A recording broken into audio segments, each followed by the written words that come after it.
শিলান্যাসের ১২ বছর পরও তৈরি হয়নি শিলিগুড়ি আদালতের নতুন ভবন। কাজ করতে সমস্যা হচ্ছে আইনজীবীদের। আদালতের নথি রাখার জায়গা নেই। বিচার প্রার্থীদের মামলা ঝুলে থাকছে দিনের পর দিন। অবিলম্বে শিলিগুড়ি আদালতের আধুনিক ভবন নির্মাণের দাবিতে মেয়র গৌতম দেবের কাছে প্রয়োজনীয় পদক্ষেপ নেওয়ার আবেদন জানালেন আইনজীবীরা। আইনজীবীদের পক্ষে মোহাম্মদ ইউসুফ আলী জানিয়েছেন, দলমত নির্বিশেষে আইনজীবীরা মেয়রের কাছে আবেদন জানিয়েছেন। তিনি ঊর্ধ্বতন কর্তৃপক্ষের সঙ্গে কথা বলে পদক্ষেপ নেবে বলে জানিয়েছেন।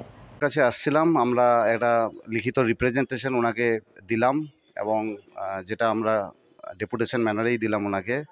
আমাদের এখানে যারা অ্যাডভোকেটরা এখানে এসেছেন এবং যারা আমাদের অ্যাপ্লিকেশনে সই করেছেন তারা most of the juniors members, এবং আমরা খুব রিয়ালাইজ করেছি যে আমাদের কোর্টের বর্তমান যা অবস্থা সেটা আপনারাও জানেন, অবগত আছেন অলরেডি, যে যেভাবে আমরা কোর্ট রুমগুলোতে এক তো রেকর্ডের এত বেশি রেকর্ড থাকে যে যেখানে একটা মানুষ, একটা অ্যাডভোকেট কিংবা লিটিগ্যান্ট পাবলিক মামলা করতে গিয়ে যে অসুবিধাগুলো ফেস করে সেগুলো দাদাকে আমরা অ্যাপ্রাইজ করে আসলাম, যে বললাম যে এইরকম পরিস্থিতিতে অ্যাকচুয়ালি এই কোর্টে কাজ করাটা, যেরকম এখন ইনফ্রাস্ট্রাকচার আছে সেই ইনফ্রাস্ট্রাকচারে কাজ করাটা খুব কঠিন হয়ে দাঁড়িয়েছে আমাদের।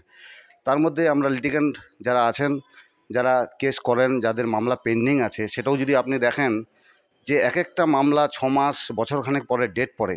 তো আমরা সেগুলো চিন্তা করেছি, যদি অবিলম্বে সুপ্রিম কোর্টের গাইডলাইন্স অনুসারে যদি নূতন কোর্ট বিল্ডিং যদি আমাদের এক্সিস্টিং যেখানে কোর্ট প্রিমাইসিস আছে সেখানে যদি নির্মাণ না হয়, তাহলে আগামী দিনে আমরা অন্ধকারের দিকে যাচ্ছি।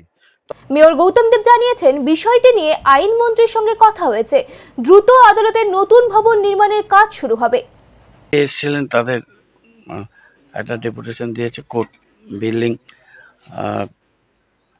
তাড়াতাড়ি তৈরি হোক। লিটিগেন্ট পাবলিক এবং লয়ারদেরও খুবই অসুবিধা হচ্ছে, এটা তারা বলেছেন।